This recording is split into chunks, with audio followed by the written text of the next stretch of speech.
অনেকেই কমেন্টের মাধ্যমে আমাদেরকে জানতে চেয়েছেন, আমাদের যারা সাবস্ক্রাইবার আছেন, যে কি করলে বা বিয়ে করার আগে আসলে কোন খাবারগুলো গ্রহণ করা উচিত বা বিয়ে করার পূর্ববর্তী সময়ে খাদ্য নির্দেশনা কেমন হওয়া উচিত সে বিষয়টি সম্পর্কেই জানতে চেয়েছেন অনেকে। আজকে সে বিষয়টি সম্পর্কে বলার চেষ্টা করব। বিয়ে একটি সামাজিক প্রক্রিয়া। এটি দেখা যায় যে বংশবৃদ্ধিকরণের একটি সামাজিক প্রক্রিয়ার মধ্য দিয়ে অন্যতম, পাশাপাশি নিজের জীবনে পরিপূর্ণতা লাভ করার অন্যতম একটি মাধ্যমই হচ্ছে বিয়ে। তো আসলে বিয়ে করার পূর্ববর্তী সময় আমাদের মাথায় রাখতে হবে কোন খাবারগুলো গ্রহণ করলে সেটি আপনাকে ফিট রাখতে সাহায্য করবে, ওজন নিয়ন্ত্রণে রাখতে সাহায্য করবে, পাশাপাশি আপনাকে ফিজিক্যালি অ্যাক্টিভ করে তুলবে। আপনার যে বিভিন্ন ধরনের কমপ্লিকেসি আছে সেই কমপ্লিকেসিগুলোকে ওভারকাম করে নিজেকে ফিট এবং সুস্থ রাখার জন্য সুষম খাদ্য তালিকার কিন্তু কোনো বিকল্প নেই।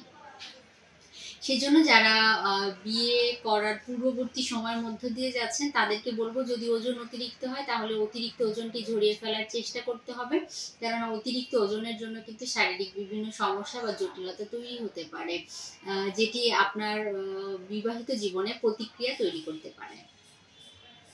খাবারের মধ্যে নিজেকে ফিট এবং সুস্থ রাখার জন্য আপনি অবশ্যই একজন পুষ্টিবিদের পরামর্শ নিয়ে একটি হেলদি ওয়েতে অতিরিক্ত ওজন কমিয়ে ফেলতে পারেন।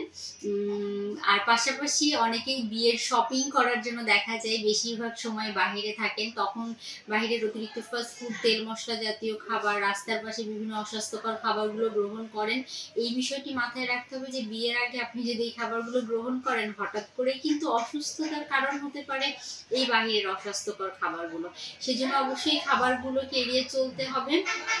অনেকেই বিভিন্ন ধরনের কাজ বা প্রেশার, এক ধরনের অতিরিক্ত প্রেশার চলে আসে, তাতে করে কিন্তু দেখা যায় যে রাতে ঘুমের পরিমাণ কমে যায়। আবার যেহেতু ফ্রিকুয়েন্টলি অনেক বেশি কাজ করতে হয়, অনেকে বারে বারে চা কফি গ্রহণ করেন।